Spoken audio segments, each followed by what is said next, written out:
रहीम अल्हम्दुलिल्लाहि रब्बिल आलमीन वस्सलातु वस्सलामु अला सय्यिदिल अंबिया'i वल मुरसलीन व अला आलिहि व सहबिहि अजमईन अम्मा बादु फ़अऊज़ु बिल्लाहि मिनश शैतानिर रजीम बिस्मिल्लाहिर रहमानिर रहीम मा आताकुमुर रसूलु फ़ख़ुज़ूहु व मा नहाकुम अन्हु फ़ंतहू व क़ाल रसूलुल्लाहि सल्लल्लाहु अलैहि वसल्लम या अय्युहन्नास वअबुदुर्रहमान व अतिमुत्ताम व अफ़शुस्सलाम वसिलुल अरहाम वसल्लु बिल्लैलि वन्नासु नियाम तदखुलुल जन्नत बिसलाम औ कमा क़ाल अलैहिस्सलातु वस्सलाम अल्लाहुम्मा सल्लि अला सय्यिदिना मुहम्मदिन व अला आलि सय्यिदिना मुहम्मदिन व बारिक वसल्लिम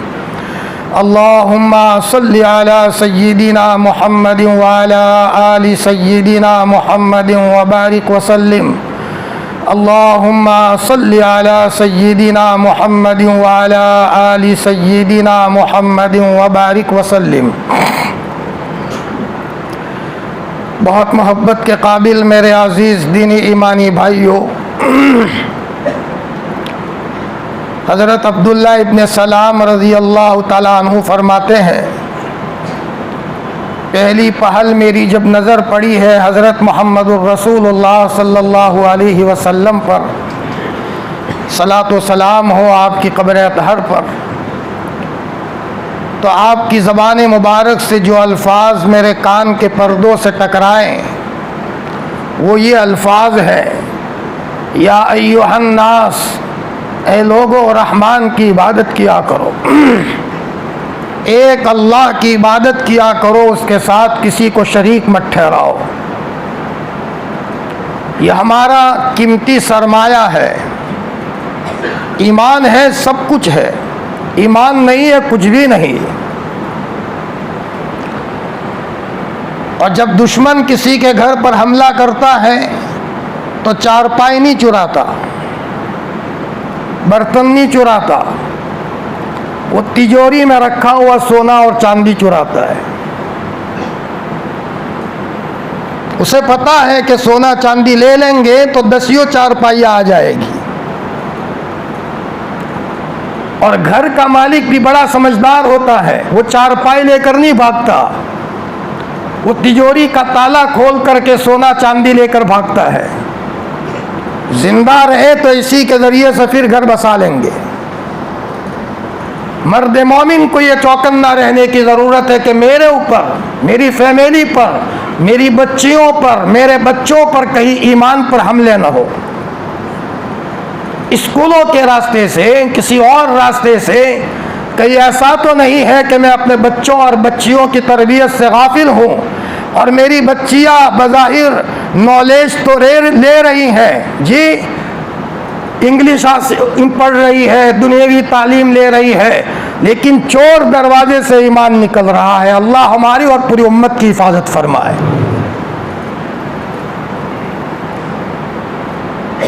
दुश्मन हमला करता है ईमान पर, हमारी फिक्र की बात यह हो कि ईमान पर ज़द न हो। अल्लाह माफ़ फरमाए, आज हमारे पास सब कुछ है लेकिन अपनी और अपने औलाद की तरबियत के मामले में हम सिफर है। हम अपनी बच्ची को तरबियत किए बगैर आगे रवाना कर देते हैं। हमने अपनी बच्ची को हया सिखाना था, तकवा सिखाना था, हमें अपने घर में नमाज सिखाना था, और दुनियावी ज़रूरत के ताल्लुक़ से ऊंचा अगर उसको एजुकेशन दिलाना है, मौका महल देख करके दिलाओ। पैसे ज़्यादा खर्च करने पड़े तो करो, लेकिन ऐसी जगह पर ले जाओ जहां हमारे बच्चे और हमारे बच्ची की ईमान की हिफाजत हो। ज़रूरत अपनी जगह पर है, लेकिन ज़रूरत करते करते कई असल मकसद फौत न हो जाए। गए थे दिल्ली गाड़ी लेने के लिए या किसी अहम काम के लिए, लेकिन होटलों में ऐसे ज़रूरतों में लग गए कि मकसद ही भूल गए और वहाँ से रिटर्न आ गए। तो बाप कहेगा नादान, वहां गए थे खाने के लिए, तुमको भेजा था उस काम के लिए और काम तो रह गया। ऐसा ना हो कि हम अपनी ज़रूरतों में ऐसे लग जाए कि हमारा मकसद फौत हो जाए। आज के ज़माने में बहुत चौकन्ना होने की ज़रूरत है, वरना मुफक्किर मिल्लत हज़रत मौलाना सज्जाद साहब नौमानी दामत बरकातुहू फरमाते हैं, बगैर सोचे समझे अपनी बच्चियों को और अपने बच्चों को ऐसे स्कूलों में रखा और ऐसी जगहों पर रखा जहां ईमान पर हमले हैं, तो ये कत्ल खानों में रखने से भी ज़्यादा बुरा है। फरमाया उसके बजाय बच्चियों को कत्ल खानों में रखा जाता तो नुकसान न होता। हमने अपनी बच्चियों को ऐसे स्कूलों में रखकर ज़रा आगे बढ़े, जॉब मिल जाए, पैसे कमाए। क्या पैसे कमाए, मौत से पहले पहले हमारी इज्जत का दिवालिया निकाल दिया और हमारी इज्जत का बीच गांव में भांडा फोड़ दिया। हम कहीं मुंह दिखाने के काबिल नहीं रहे, बजाय उसके हम अपनी बच्चियों को ज़रूरत के मुताबिक, यकीनन तालीम का हमारे अकाबिरीन मना नहीं करते, लेकिन ऐसी ऐसी जगहों का इंतखाब किया जाए जहां बच्चियों के ईमान पर हमले ना हो, चाहे हमें थोड़ी फीस ज़्यादा देनी पड़े। फरमाया और अगर हमारे पास पोजीशन नहीं है तो कोई ज़रूरी नहीं है कि हमारी बच्ची डॉक्टरी बने, हमारी बच्ची किसी ऑफिस में जा कर के पहुँचे। फरमाया कहीं ऐसा ना हो जूते खरीदने के खातिर कपड़ा ही हाथों से निकल जाए। ये बहुत सोच समझ कर आज के ज़माने में चलने की ज़रूरत है। आप अलैहिस्सलाम ने फरमाया कि लोगों रहमान की इबादत किया करो, यानी कहीं ईमान पर आँच ना आए। दूसरी बात आपने फरमाई लोगों को खाना खिलाओ और अपनी ज़िंदगी में खिलाने का मादा पैदा हो अल्लाह के लिए। वयुतिमून अत्ताम अला हुब्बिही मिस्कीनन व यतीमन व असीरा, अल्लाह को राज़ी करने के लिए खिलाते हैं। मेरे और आपके लाडले नबी हज़रत नबी करीम सल्लल्लाहु अलैहि वसल्लम ने ये खिलाने का मादा सहाबाओं में ऐसा पैदा किया था, खुद भूखे रहते हैं, बच्चों को भूखे रखते हैं और आने वाले मेहमानों को बच्चे और घर वाले खिलाते हैं। एक वाक़या सीरत ने नकल किया है, वाक़या पढ़ते हुए दिल हिल जाता है, आंखों में से आंसू बह जाते हैं कि हज़रत नबी करीम सल्लल्लाहु अलैहि वसल्लम ने खिलाने का मादा सहाबाओं में कैसा पैदा किया था। एक सहाबी है हज़रत उमैर इब्न सईद, हज़रत उमर फारूक रज़ी अल्लाह तआला अन्हु ने इनको हिम्स का गवर्नर बना करके भेजा, मुल्क शाम का बादशाह बना करके भेजा। कोई छोटे मोटे ऑफिसर नहीं थे, बहुत बड़े गवर्नर हैं, वज़ीर आज़म हैं। 1 साल तक कोई ख़त नहीं आया, न मालूम उमैर इब्न सईद किस हाल में है। हज़रत उमर रज़ी अल्लाह तआला अन्हु को फ़िक्र सवार हुआ, कहीं मुल्क शाम की हरियाली ने और उसकी दमक चमक ने कहीं ऐसा तो नहीं है कि उमैर को बदल दिया हो। जैसे आज हम बाज़ारों की जीनतों में फंस गए, हमारी औरतें बाज़ारों की जीनतों में फंस गई, घरों को मुज़य्यन करने के चक्करों में तिलावत का मामूल छुड़ गया। फरमाया जू जू घर फैशनेबल बने हैं, सुबह से लेकर शाम तक ये चीज़ ढंग से रखो, ये प्याले रखो, ये रखो, इसको मुज़य्यन करो, लेकिन कहाँ गए वो तिलावत के मामूल। हमारे अकाबिरीन के घरों में घर सादे होते थे, लेकिन उनकी मस्तूरात का भी एक मुस्तकिल मामूल होता था। फरमाया हज़रत उमर को टेंशन हुआ, कहीं उमैर इब्न सईद को मुल्क शाम की हरियाली ने बदला तो नहीं। यहाँ से तार रवाना किया और उमैर इब्न सईद को कहा कि उमैर जब मेरा ख़त आपके पास आए सीधे आप मदीनतुल मुनव्वरा आ जाए। हज़रत उमर का ऑर्डर था, हज़रत उमर को अल्लाह पाक ने एक मकाम दिया था। आपने फरमाया नबूवत की सलाहियत का आदमी है, मेरे बाद अगर कोई नबी होता तो हज़रत उमर होते। चुनाचे उमैर इब्न सईद के पास जब ख़त आया है, उमैर इब्न सईद सीधे मदीनतुल मुनव्वरा आए हैं, पैदल आए हैं, सवारी भी नहीं थी। जुमा का दिन था, जुमा पढ़ने के बाद थके हारे थे, मस्जिद नबवी के एक सुतून से टेक लगा करके बैठ गए। हज़रत उमर रज़ी अल्लाह तआला अन्हु जब खुतबा पढ़ा कर नमाज से फारिग हो करके निकले हैं, देखा उमैर इब्न सईद आए। हज़रत उमर ने खड़े होकर, हज़रत उमैर इब्न सईद खड़े हुए, हज़रत उमर के मुलाकात की, मुआनका हुआ, अलेक सलेक हुआ। फरमाया उमैर 1 साल हो गया, कोई ख़त नहीं, बहुत मशगूल हो गए तुम वहाँ जाकर दुनिया की रंगो रैलियों में, हजरत उमर इब्ने सईद ने कहा, उमर लोगों के मसाइल में उलझ गया था, लोगों के मसाइल थे, मेरे पास वक्त नहीं रहा। फरमाया लोगों के मसाइल में उलझे थे, कितनी दुनिया जमा की है बताओ। हजरत उमर इब्ने सईद ने कहा, उमर मैं कान पकड़ के लाता हूँ। एक टूटा झोला था, पकड़ के लाए और उसको खोला तो अंदर में से एक लोटा निकला, एक मिसवाक और अंदर में से चमड़े का मुसल्ला निकला। उमर इब्ने सईद ने कहा कि उमर ये मेरी कुल कायनात है, जब ज़रूरत पड़ती है लोटे के ज़रिए से वज़ू बना लेता हूँ, सुन्नत के मुताबिक वज़ू बनाकर मुसल्ले पर आकर के अल्लाह से मांग लेता हूँ, अल्लाह मेरी ज़रूरत को पूरी फरमा देता है। हज़रत उमर ने फरमाया, अच्छा इस तरीके से अगर तुमने हुकूमत चलाई है, 1 साल के लिए फिर मैं तुम्हारे लिए दस्तावेज बनाता हूँ और तुम 1 साल के लिए फिर वहाँ के तुम गवर्नर बन जाओ। उमर इब्ने सईद ने हिचकियाँ लेकर के रोना शुरू किया, उमर अल्लाह के वास्ते मुझे माफ़ कर दो, तुमने मुझे वहाँ का गवर्नर बनाया था, एक आदमी को मैंने कोड़ा मार दिया, दिल में ये है कि जुल्म हुआ है, बहुत रोता हूँ, कहीं खुदा के वहाँ जवाब देना पड़ेगा, तुमने वजीर आजम बना करके मेरे ऊपर जुल्म कर दिया। हजरत उमर समझ गए अल्लाह का खौफ है, अल्लाह की खशियत है।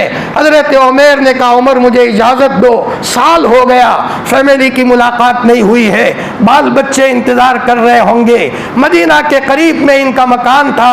उमर इब्ने सईद वहाँ गए, हजरत उमर को डाउट था, शक था, मानो न मानो चुपके चुपके उमर इब्ने सईद ने मुल्क के शाम से कोई दुनिया की चीज़ें भेजी है, लेकिन मुझे बताया नहीं।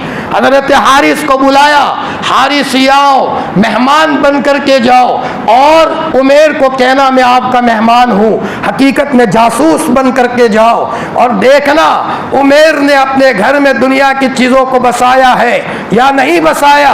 देखना अगर घर में फाका हो ये 1000 दीनार ले जाओ, फिर मेरी तरफ से इनको हदिया करना, और अगर घर में दुनिया बसाई है, मुल्क शाम की आइटमें लाए हैं, कान पकड़ करके सीधा मदीनतुल मुनव्वरा में ले आना।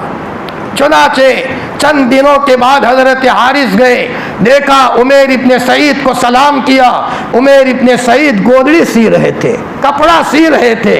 अल्लाह अकबर, बड़े से बड़े मकाम पर आने के बावजूद अपनी पोजीशन को नहीं भूला करते थे। हम नापाक पानी से बने हैं, मरने के बाद मिट्टी में सड़ जाना है और ज़िंदगी के अंदर में गलाजत को उठा करके चल रहे हैं, हम क्यों घमंड करें। फरमाया हजरत उमर इब्ने सईद को हारिस ने देखा, ये तो गोदड़ी सी रहे हैं। फरमाया मैं आपका मेहमान बनना चाहता हूँ, रहो सराखों पर। 1 दिन रहे, 2 दिन रहे, 3 दिन रहे, जौ की रोटी खिलाई, 3 दिन हो गए।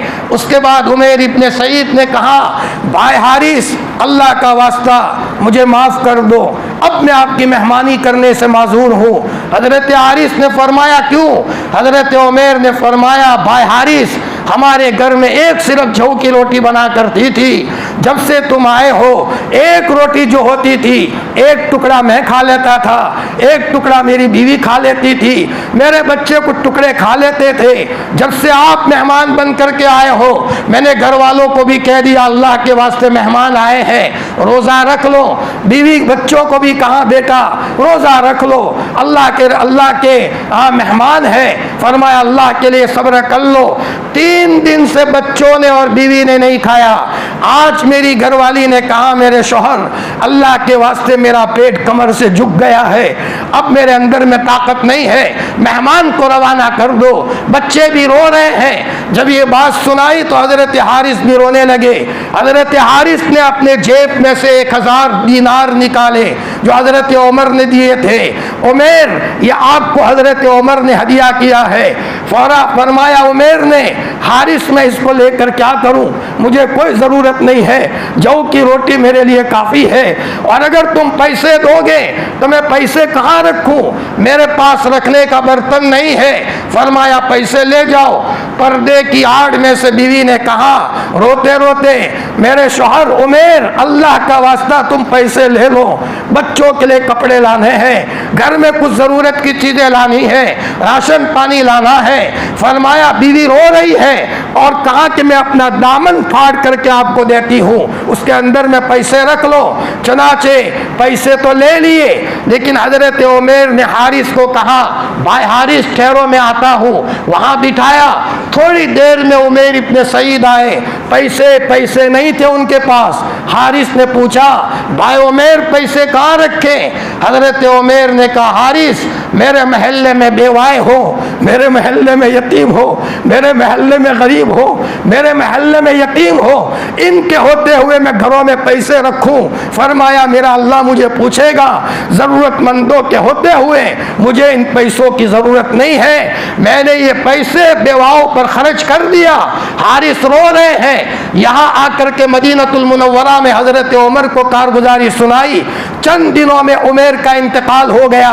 जनाजा जन्नतुल बकी में आया है, तदफीन हो रही है, और यहाँ मस्जिद नबवी में बैठकर हजरत उमर जैसा जलील कद्र सहाबी धाड़े मार कर रो रहे हैं। किसी ने कहा, उमर क्यों रोते हो, कोई तकलीफ है? हजरत उमर ने फरमाया, कोई तकलीफ नहीं, उमर इब्न सईद जैसा आदमी दुनिया से चला गया। मेरे पास उमर इब्न सईद जैसे दसियों लोग होते, किसी को शाम भेजना, किसी को यमन भेजना, जिनको दुनिया की हवा नहीं लगी है और वो अल्लाह से मोहब्बत करने वाले मुखलिस है। उमर इब्न सईद के मरने पर मुझे रोना आ रहा है। हजरत नबी करीम सल्लल्लाहु अलैहि वसल्लम ने सिखाया था, खिलाओ, लेकिन खिलाने में सबसे पहले खर्च के अपनी ज़ात पर खर्च करो, अपनी ज़ात का ख्याल रखो, अपने घर वालों पर खर्च करो, बच्चों पर खर्च करो, बच्चियों पर खर्च करो, भाइयों पर खर्च करो, बहनों पर खर्च करो, अकरब फल अकरब पर खर्च करो। आज एक बड़ी बुरी बला चली है, पार्टियां हो रही है, दोस्तों को खिला रहे हैं, बूढ़ी माँ को नहीं पूछते। अल्लाहु अकबर। जिस माँ ने जना था, कभी कोई अच्छी आइटम बनती, हम बच्चों के बाप हो गए हैं, तन्हाई में आकर के कहते, माँ अच्छी चीज़ बनाई थी, आप याद आई हो, लाओ मैं आपके पास आया हूँ, और माँ के पास बैठकर अपनी बूढ़ी माँ को पास में बिठा करके खिलाता। चलते हुए माँ कहती, बेटा तूने मेरा ख्याल रखा है, जा अल्लाह तेरा ख्याल रखे। फरमाया ये बावफा माँ है जो कभी तन्हाइयों में अपने बच्चों को नहीं फरामोश किया करती। लेकिन आज हमने बेवफाओं को खिलाया, माओं को भूल गए, बाप को भूल गए, बीवियों को भूल गए। बाद लोग अपने बीवियों पर जुल्म करते हैं और कहते हैं सुख मिले। दुख पहुंचा करके कभी सुख नहीं मिल सकता। अगर खुश रहना है, खुश रखो। हंसाने वाले को अल्लाह हंसाते हैं और रुलाने वालों को अल्लाह रुलाते हैं। अल्लाह के मखलूक की मामूली खैर खाई अल्लाह को इतनी पसंद है। एक साहब का इंतकाल हुआ, देखा कि उन्होंने ज़रा अपनी बच्ची की तरबियत नहीं की थी, नतीजे में बच्ची आउटलाइन पर थी। खुदा के वहाँ उस बाप की पकड़ हुई। अल्लाह के वली को ख्वाब में आकर के उस बाप ने कहा, अल्लाह का वास्ता जाओ, मेरी बच्ची ताइफा है, आवारा रास्ते पर है, गलत ताल्लुक रखती है और ज़रा अय्याशी करती है, अल्लाह के वास्ते जाकर के समझाओ, तेरे गलत रास्ते पर चलने के नतीजे में तेरा बाप कब्र में दुखी है। वो बाप रो रहा है। अल्लाह के वली ने ख्वाब देखा, सुबह गए उस लड़की को तलाश करने के लिए, तो वो लड़की तो पानी के जहाज में अय्याशिया कर रही थी, अपने जैसी सहेलियों के साथ बेशर्मी और बेशर्मी का नज़ारा था। अल्लाह के वली ने दरिया के किनारे पर से कहा, बहन रुक, तेरे अब्बा ख्वाब में आए थे, तुझे सलाम कहा है, बड़ी बुरी हालत में है, और कहा है बेटी तू गुनाह से तौबा कर, तेरी वजह से मेरी पोजीशन खराब है। लड़की ने कहा कौन मेरा बाप, और सिर्फ ऐसा पानी उछाला, और पानी उछाला। वो अल्लाह के वली वहाँ से लौट गए। रात को ख्वाब में देखा बाप अच्छी हालत में है। फरमाया क्यों तुम्हारी पोजीशन बदल गई? जब आप मेरी बच्ची को कहने गए, मेरी बच्ची ने माना तो नहीं, लेकिन जब पानी उछाला है तो वहाँ एक चिड़िया प्यासी थी, और उस प्यासी चिड़िया के चोंच में ये पानी का कतरा चला गया। मुझे अदा पसंद आई तो मैंने मग़फ़िरत का ऐलान कर दिया। फरमाया फ़ाहिशा लड़की है, और अल्लाह ताला उसकी ज़िंदगी को बदल देते हैं। सिर्फ एक प्यासी चिड़िया के मुंह में पानी चला गया। अल्लाह पाक उसके नतीजे में मरहूम बाप को रहमत का फैसला फरमाते हैं। अगर हम अपने भाइयों पर खर्च करेंगे, बहनों पर खर्च करेंगे, अपने बच्चों पर खर्च करेंगे, नवासों पर खर्च करेंगे, पोतों पर खर्च करेंगे, अपने रिश्तेदारों पर खर्च करेंगे, क्या ये जाए जाएगा? अल्लाह की तरफ से उसके ऊपर हमको अज्र और सवाब मिलेगा। दूसरों पर खर्च करोगे सिर्फ सदके का सवाब मिलेगा, अपने रिश्तेदारों पर खर्च करोगे तो सदके का भी सवाब मिलेगा और सिला रहमी का भी सवाब मिलेगा। जी, एक साहब हुजूर की खिदमत में आए, या रसूल अल्लाह मेरे पास 1 दिनार है, किस पर खर्च करूं? आपने फरमाया तुम्हारी जात पर। दूसरा भी दिनार है, फरमाया अपने बच्चों को दो। हजरत तीसरा भी दिनार है, तो आपने फरमाया अपनी बीवी को दो। फरमाया और भी है, फरमाया अपने जितने रिश्तेदार करीब फिर करीब है उनके ऊपर खर्च करो, डबल सवाब मिलेगा, सदके का भी सवाब मिलेगा, सिला रहमी का भी सवाब मिलेगा। हज़रत नबी करीम सल्लल्लाहु अलैहि वसल्लम के ज़माने में अब्दुल्लाह इब्न मसूद रज़ी अल्लाह तआला अन्हु, मिशकात शरीफ की रिवायत है, ज़रा कमज़ोर पोजीशन थी लेकिन बीवी तगड़ी थी, यानी बीवी किसी मालदार घराने से थी। हज़रत अब्दुल्लाह इब्न मसूद की पीठ मजबूत थी, बीवी लाती थी मैके से और अब्दुल्लाह इब्न मसूद के घर में खर्च करती थी। एक मरतबा मस्तूरात में हजरत का प्रोग्राम हुआ, नबी करीम सल्लल्लाहु अलैहि वसल्लम का।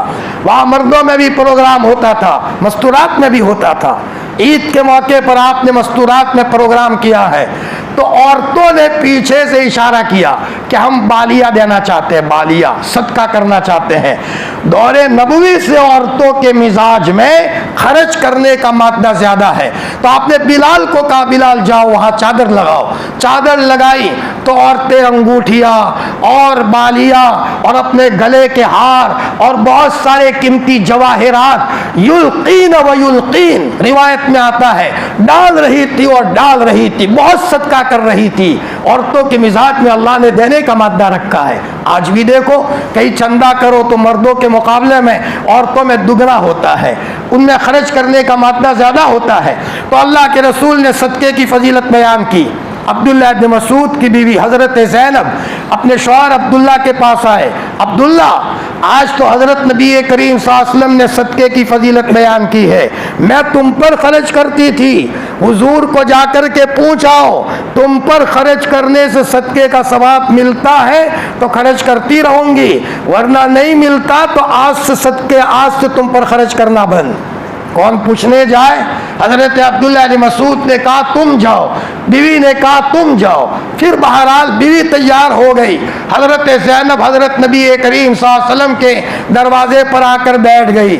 और भी दूसरी मस्तूरात आई, इसलिए कि ये सिर्फ अब्दुल्लाह इब्न मसूद के घर की कहानी नहीं थी, दूसरे सहाबाओं के घरों की भी कहानी थी, और भी औरतें आई थी, सबका यही मसला था। अब कौन पूछे हुजूर को? अंदर में जाने की हुजूर को पूछने की हिम्मत नहीं हो रही। इतने में बिलाल आए रजी अल्लाह तआला अन्हु। हजरत ज़ैनब ने कहा बिलाल हुजूर को कहो कि ज़ैनब आई है। फरमाया और नाम मत बताना, कौन ज़ैनब? फरमाया मसला ये पूछ रही है। जब हजरत बिलाल ने जाकर के हुजूर को पूछा, आपने पूछा क्या नाम है? कि ज़ैनब। अय्युज़्ज़यानी, कौन सी ज़ैनब? आपने पूछा, फरमाया अब्दुल्लाह इब्न मसूद की बीवी। वो ये मसला पूछ रही है कि शौहर पर खर्च करने से सदके का सवाब मिलेगा या नहीं मिलेगा? आपने फरमाया कह दो इनको डबल सवाब मिलेगा, सदके का भी सवाब मिलेगा और सिला रहमी का भी सवाब मिलेगा। अल्लाह हमको ये मसला समझने की तौफीक अता फरमाए, रिश्तेदारों का ख्याल रखने की अव्वल इन पोजीशन में अल्लाह हमें समझ अता फरमाए और उसकी तौफीक अता फरमाए। जी, लेकिन जब खिलाने की बात आई इसका मतलब ये नहीं है कि हम मकरूज हो करके खिलाएं, ये भी मसला समझने की ज़रूरत है कुछ नहीं। और फजीलत सुन ली तो आप इधर उधर से कर्ज ला करके खिलाते हैं। अपनी जो पोजीशन में इतना ही करें, वरना कर्ज बहुत बुरी बला है। और अगर इखलास के साथ एक खजूर भी खिलाओगे, खुदा के वहाँ उसका बड़ा मकाम है। इखलास होना चाहिए। हज़रत दाऊद अलैहिस्सलाम ने अल्लाह ताला से फरमाया, अल्लाह पाक जिस तराजू में आप बंदों के अमाल तोलोगे मैं वो तराजू देखना चाहता हूँ। अल्लाह ताला ने फरमाया दाऊद तुम नहीं देख सकते, तुम बर्दाश्त नहीं कर सकते। हजरत दाऊद ने जिद की अल्लाह पाक मुझे देखना है। फरमाया आंखें बंद करो। तो वो तराजू जिसमें लोगों के अमाल तोले जाएंगे वो तराजू सामने आया। इतना बड़ा तराजू था कि हजरत दाऊद अलैहिस्सलाम बेहोश हो गए। थोड़ी देर में होश आया और कहा कि मेरे रब किसमें ताकत है इतना काम करने की कि इतना बड़ा तराजू भर जाए। अल्लाह ताला ने फरमाया मेरे दाऊद बस मुझे तो इखलास की ज़रूरत है। कोई मेरा बंदा इखलास के साथ एक खजूर की गुठली भी सदका करेगा मैं खुश हो जाऊंगा तो उसके तराजू को भर दूंगा। मुझे इखलास की ज़रूरत है। इखलास के साथ छोटा सा अमल हो। फरमाया इखलास हो और अपनी पोजीशन के मुताबिक खर्च करे, वरना अगर कर्ज हो गया तो कर्ज बहुत बुरी बला है। हज़रत नबी करीम सल्लल्लाहु अलैहि वसल्लम मुनाफिकीन के सरदार की जनाजे की नमाज पढ़ाने के लिए तैयार हुए हैं जी, रईसुल मुनाफिकीन की, लेकिन कर्ज वाले की जनाजे की नमाज नहीं पढ़ाते थे। जनाजा आता था, आप पूछते थे भाई इन्होंने कोई कर्ज छोड़ा है? जी हजरत छोड़ा है। कोई जिम्मेदार है कि कोई माल छोड़ा है कि नहीं छोड़ा? आप फरमाते थे सल्लु अला साहिबिकुम, अपने साथी की जनाजे की नमाज तुम पढ़ लो। अबू कतादा ने फरमाया या रसूल अल्लाह मैं जामीन हूँ इनका, आप नमाज नहीं पढ़ाओगे आप पढ़ाओ, मैं इनकी तरफ से माल का जामीन हूँ। हजरत जब अबू कतादा जब जामीन बने हैं तब जाकर के आप अलैहिस्सलातु वस्सलाम ने जनाजे की नमाज पढ़ाई है। आज जवान इधर उधर की बातों में आकर कर्ज कर देते हैं, कभी इसराफ करते हैं, फजूल खर्ची करते हैं। पैसों की कदर की जाए, यह अल्लाह की तरफ से बहुत बड़ी नेमत है। अलाव शलाब खर्च न किया जाए, इधर उधर पार्टियों में खर्च न किया जाए, ये ज़रूरत में खर्च करने की चीज़ है। हाँ बाल बच्चों पर खर्च करो, इज्जत बचाने के लिए पैसा है, यह अल्लाह का फजल है, अल्लाह की तरफ से मुबारक नेमत है। एक एक पैसे की कदर की जाए। हकीम उम्मत हज़रत थानवी नव्वरल्लाहु मरक़दहू, इनका एक आना गुम हो गया। अब न मालूम आना कहाँ चला गया।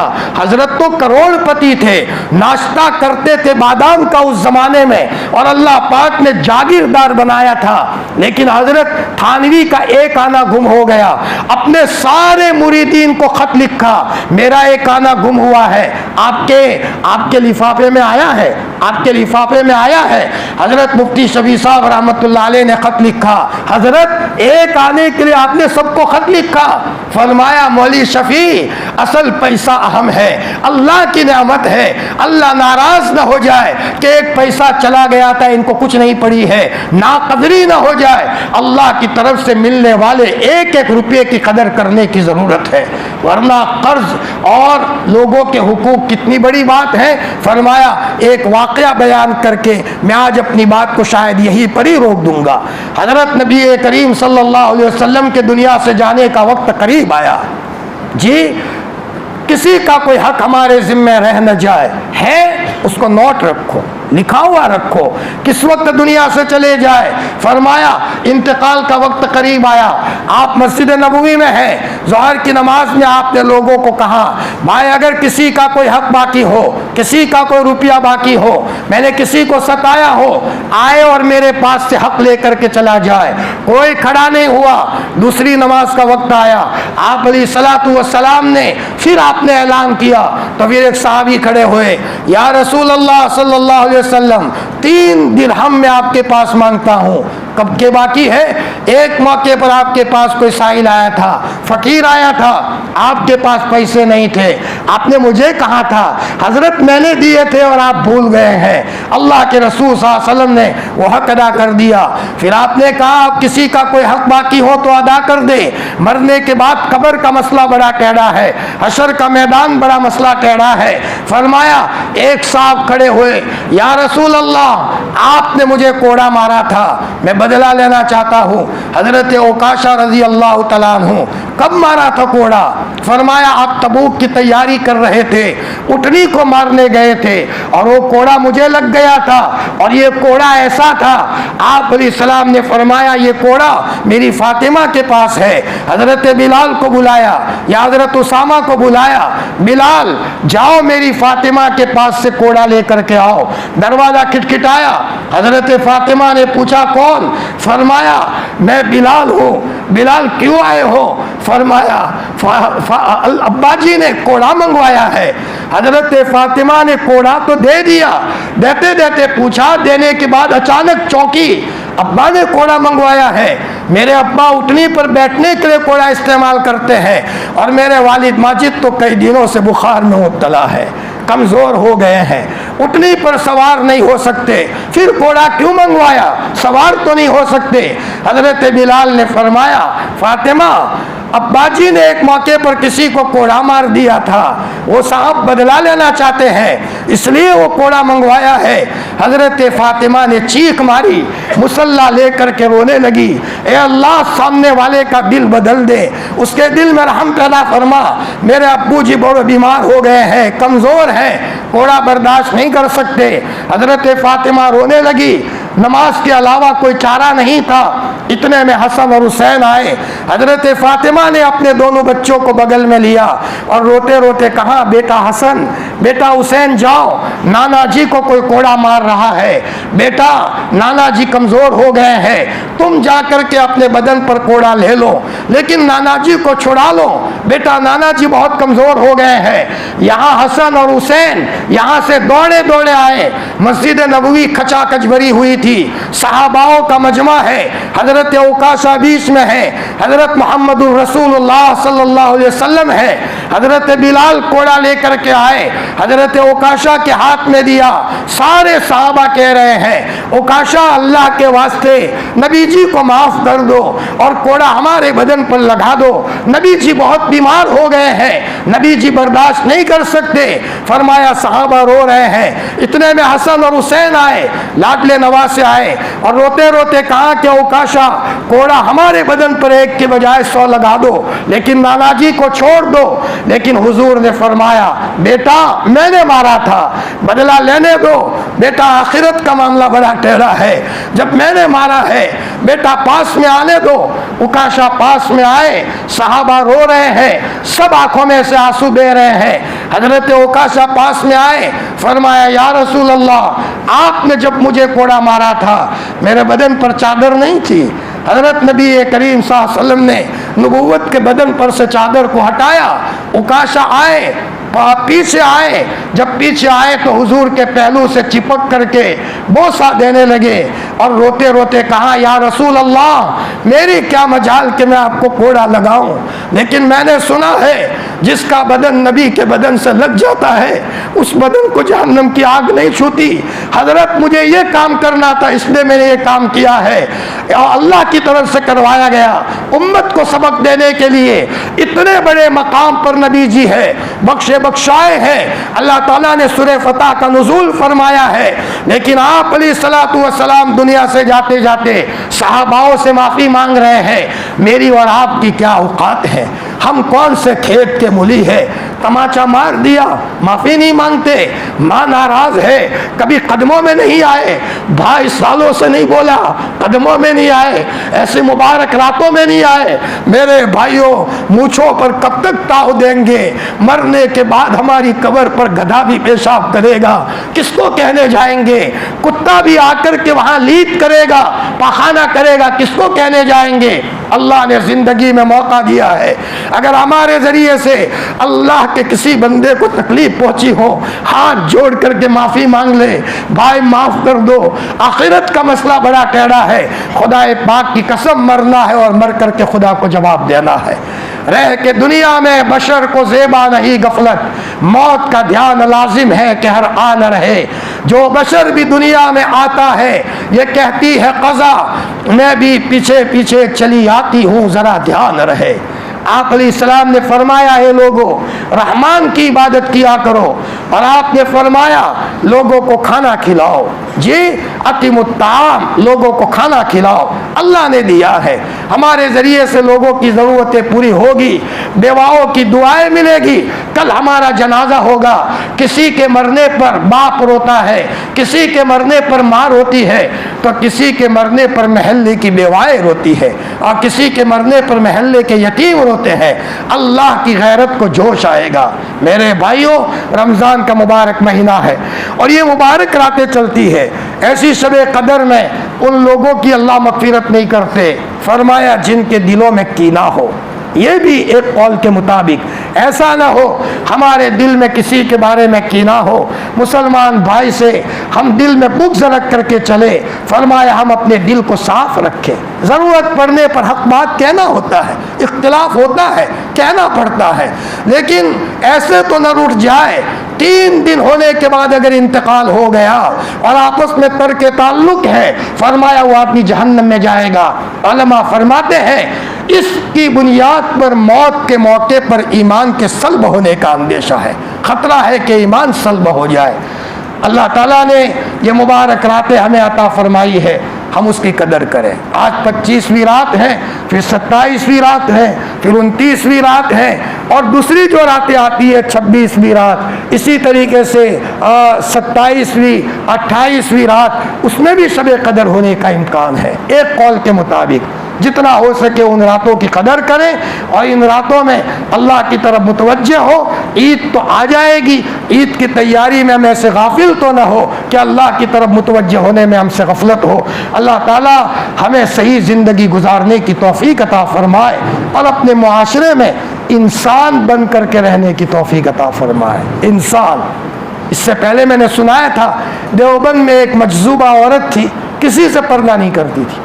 किसी ने कहा बहन पर्दा नहीं करते, जानवरों से क्या पर्दा करना, ये तो सब जानवर है, कोई भेड़िया है, कोई शेर है, कोई भैंस है, कोई भैंसा है, कोई दुम्बा है, जानवरों से क्या पर्दा करना। इतने में एक अल्लाह के वली आए तो उसने कहा जल्दी से कपड़ा लाओ, इंसान आ रहा है, जल्दी से लाओ कपड़ा, और कपड़ा लिया और पर्दा कर दिया। अल्लाह अकबर। बाद लोगों को दूध का दूध और पानी का पानी साफ नजर आता है। अल्लाह ताला हम सबको सही माने में इंसान बनाए और अल्लाह अपना खुसूसी ताल्लुक हम सबको अता फरमाए। व आखिर दावाना अनिल हम्दुलिल्लाहि रब्बिल आलमीन।